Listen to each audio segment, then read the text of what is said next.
दो फ्रेंड्स हैं, बड़े अच्छे फ्रेंड हैं। उसमें से एक को 100 रुपीज डिपॉजिट करना था किसी बैंक में 3 इयर्स के लिए। वह किसी ऐसे जगह पहुंच जाता है जहां बहुत सारे बैंक हैं। एग्जाम्पल इसके पहले मैंने यूज कर लिया था कि दिल्ली में GK two M block market एक ऐसी जगह है कि जहां एक जगह अगर खड़े हो जाएं तो बहुत सारे बैंक ही दिखते हैं। ऑलमोस्ट सभी बैंक के ब्रांचेस अवेलेबल है।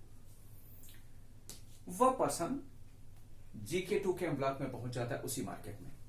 अभी वह वहां पहुंचा ही था तभी उसे एक बैंक का रिप्रेजेंटेटिव आकर मिला और वो था एसबीआई। उस एसबीआई के रिप्रेजेंटेटिव ने कहा कि अगर आप मेरे बैंक में डिपॉजिट कर दें तो मैं आपको रेट ऑफ इंटरेस्ट दूंगा 9% एनुअली। अभी वह पर्सन उस एसबीआई बैंक के रिप्रेजेंटेटिव के साथ जा पाता तभी एक दूसरे बैंक का रिप्रेजेंटेटिव आकर मिला और वो था पीएनबी। उसने कहा कि जी मेरे बैंक में डिपॉजिट कर दें, मैं आपको रेट ऑफ इंटरेस्ट दूंगा 10% एनुअली।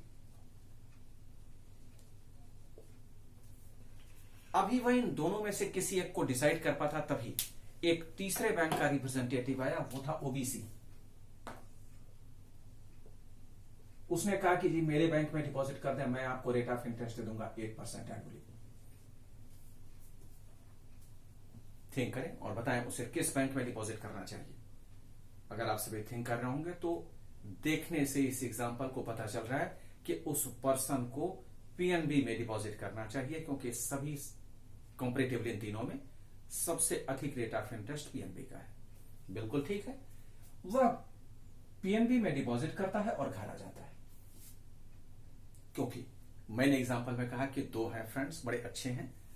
तो ये पर्सन अपने दूसरे फ्रेंड से उस दिन की पूरी इंफॉर्मेशन शेयर करता है और कहता है फोन करके कि जी भाई जीके 2 में एम ब्लॉक मार्केट बड़ी अच्छी जगह है, वहां अगर हम कुछ डिपॉजिट करने जाते हैं तो अलग अलग बैंक हमें अलग अलग ऑफर्स देते हैं कि हमें किस बैंक में डिपॉजिट करना चाहिए। डिसीजन लेना हमारा बड़ा आसान हो जाता है। दूसरा पर्सन सोचता है कि चलिए भाई अच्छी बात है, अगर मेरा फ्रेंड गया तो मुझे भी जाना चाहिए।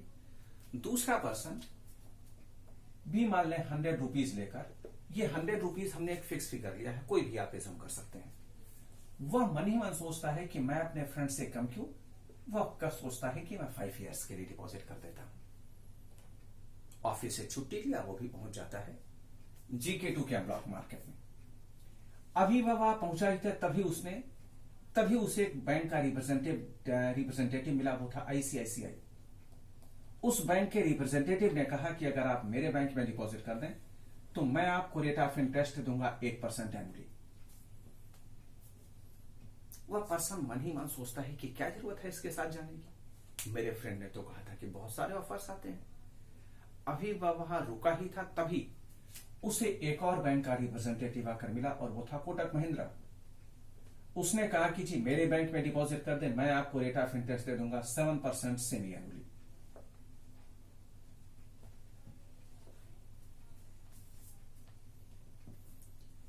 थोड़ी सी उसे कंफ्यूजन हुई, ये सेमी एनुअली क्या है। अभी वह कुछ सोच ही रहा था तभी उसे एक और तीसरे बैंक का रिप्रेजेंटेटिव आकर मिला और वो था एचडीएफसी। उसने कहा कि जी मेरे बैंक में डिपॉजिट कर दे, मैं आपको रेट ऑफ इंटरेस्ट दे दूंगा 6% क्वार्टरली।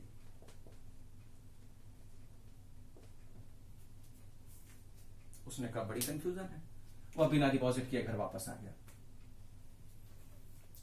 और शाम को अपने फ्रेंड को फोन करके खूब अच्छे से सुनाया कि तुमने कैसे गंदे जगह मेरे को भेज दिया था, मैं तो डिपॉजिट ही नहीं कर पाया, ऑफिस से छुट्टी भी एक दिन की बेकार हो गई।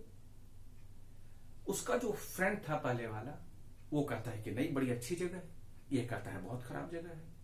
दोनों अपनी अपनी बात पर रिजिड है, कोई भी अपनी बात को सुनने को तैयार नहीं है। एक कहता है बहुत अच्छी जगह, एक कहता है बहुत खराब जगह।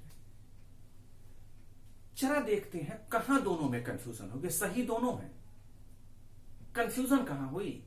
कंफ्यूजन ये हुई कि जिस दिन ये पर्सन बैंक गया था, हम इसका ए नाम दे देते हैं, इसका बी नाम दे देते हैं। जिस दिन ए गया था उस दिन तीनों बैंक ने annual rate of interest offer किया था, और जिस दिन बी गया उस दिन तीनों बैंक ने अलग अलग इंटरेस्ट के साथ ऑफर दिया। एक ने एनुअली, एक ने सेमी एनुअली, एक ने क्वार्टरली।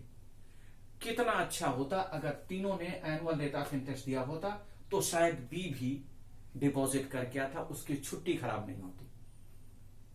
तो चले हम इसकी हेल्प करते हैं कि जो एनुअली, सेमी एनुअली, क्वार्टरली है, कितना अच्छा हो अगर हम भी इन तीनों का एनुअल रेट ऑफ इंटरेस्ट बता दें।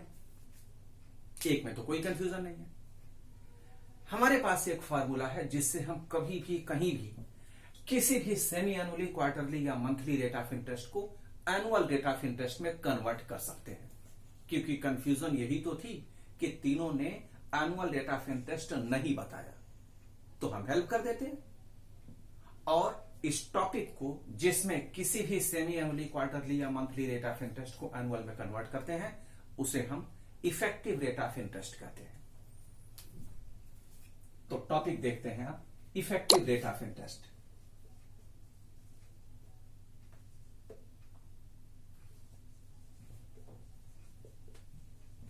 जिसे हम कैपिटल ई से डिनोट करते हैं।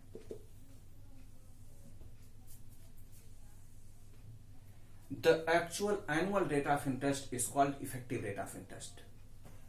The actual annual rate of interest is called effective rate of interest. हमेशा एनुअल रेट ऑफ इंटरेस्ट को ही इफेक्टिव रेट ऑफ इंटरेस्ट कहा जाता है और इसे कैपिटल ई से डिनोट किया जाता है। और इसे कैलकुलेट करने के लिए फॉर्मूला यूज करते हैं 1 plus R by 100 raised power N minus 1।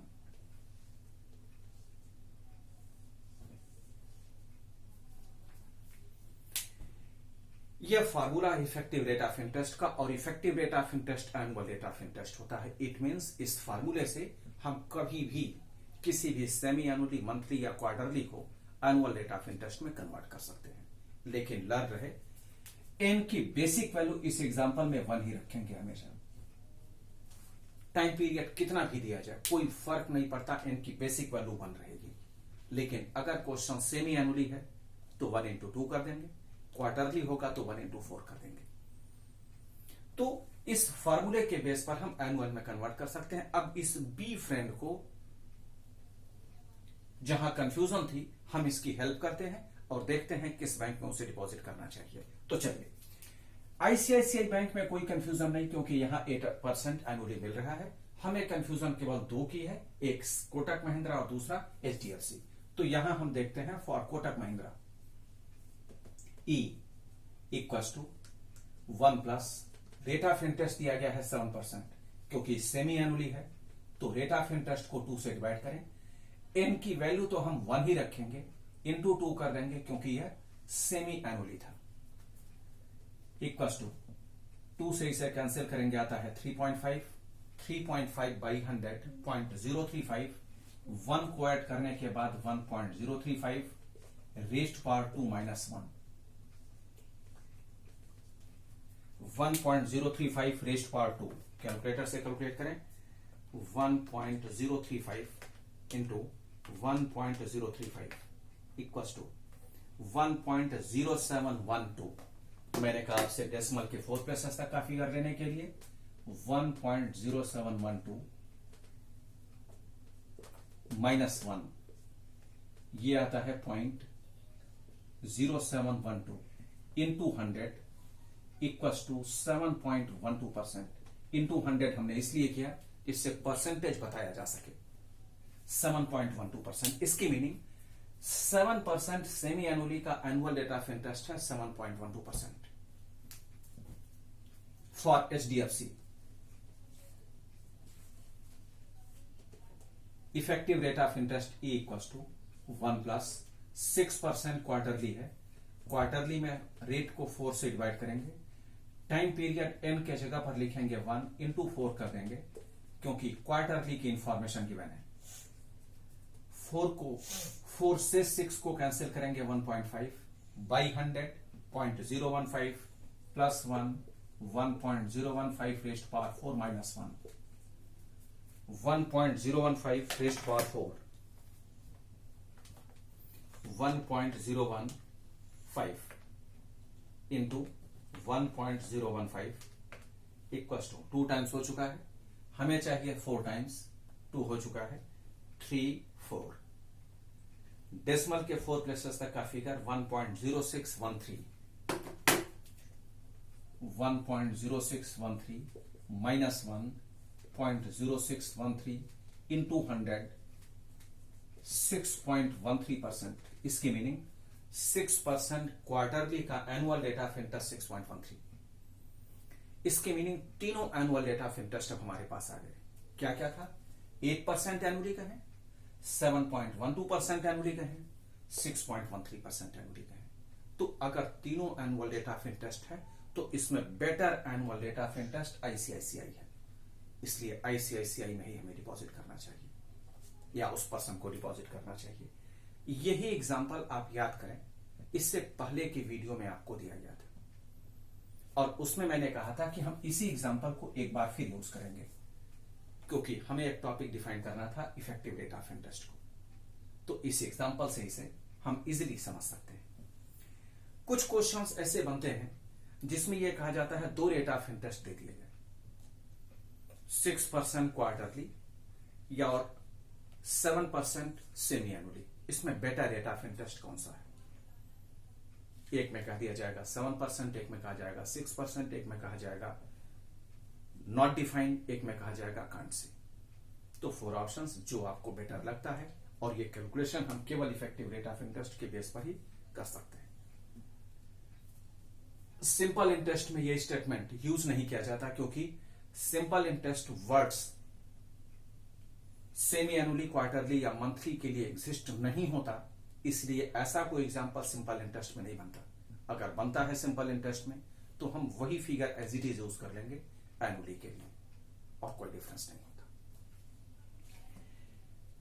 यहां आपके सभी टॉपिक्स कंप्लीट हो जाते हैं एनुटी से पहले तक के। अब हम आगे पढ़ने वाले हैं annuity, amount of annuity, present value of annuity. लेकिन उससे पहले एक एग्जांपल जो आपके क्वेश्चन जो आपके एग्जाम में पूछा जा चुका है, हम उस क्वेश्चन को देखते हैं। वह क्वेश्चन यूं था कि अगर किसी एक कंट्री की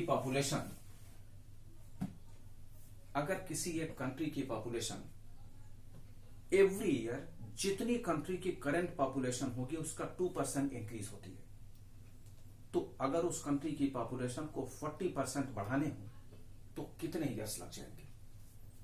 क्वेश्चन फिर सुने। एक किसी कंट्री की पॉपुलेशन जितनी करंट पॉपुलेशन होगी उसी का 2% बढ़ेगी। जैसे आज अगर किसी कंट्री की पॉपुलेशन 2020 में 100 है तो 2021 में 2% के अकॉर्डिंगली 102, 2022 में 102 का 2% बढ़ जाएगा। तो इस तरह से बढ़ रहा है। तो अगर उस कंट्री की पॉपुलेशन को 40% बढ़ाने हो तो कितने ईयर्स लग जाएंगे, यही आप क्वेश्चन है।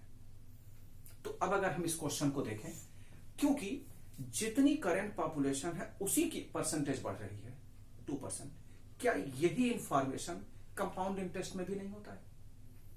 100 रुपीज का 10% बढ़ा तो 110 हुआ, फिर नेक्स्ट ईयर 110 का 10%। तो इसकी मीनिंग इस क्वेश्चन में हमें कंपाउंड इंटरेस्ट का फार्मूला लगाना चाहिए, और वो भी किसका? अमाउंट का। अगर हम उस कंट्री की पॉपुलेशन को 100 मानते हैं तो उस कंट्री की पॉपुलेशन एक पर्टिकुलर टाइम पीरियड के बाद होनी चाहिए 140, क्योंकि 40% इंक्रीज हो रहा है। रेट उस कंट्री की पॉपुलेशन को इंक्रीज होने के लिए दिया गया है 2% पर एनम। तो टाइम पीरियड हमसे पूछा गया। इसकी मीनिंग ये उसी तरह से ट्रीट कर रहा है जिस तरह से पी, यह उसी तरह से ट्रीट किया जा रहा है जिस तरह से ए, यह उसी तरह से जिस तरह से आर एन पूछा गया। फॉर्मूला अगर हम लगाते हैं A equals to P 1 plus R by 100 dash पर एन, ए के जगह पर 140, पी के लिए 100, 1 प्लस 2 बाई 100 डैश पर एन। इसको हम इधर शिफ्ट करेंगे, आएगा 1.4 1.02 रेस्ट पर एन। इसे सॉल्व करने के लिए आपके पास 2 मेथड्स हैं, क्योंकि मैंने आपको बता रखा है टाइम पीरियड कैलकुलेट करने के लिए कंपाउंड इंटरेस्ट के अकॉर्डिंगली 2 तरीके होते हैं। एक, इसे देखें, आरएचएस का फिगर आप उसी तरह से रखें जो आपके क्वेश्चन में दिया गया। एलएचएस जो 1.4 है, इन दोनों को हमें सेम करना है। चेक करें 1.02 के कितने मल्टीपल फॉर्म में 1.4 आता है। यही हमें चेक करना है। अब अगर इसे चेक किया जाए 1.02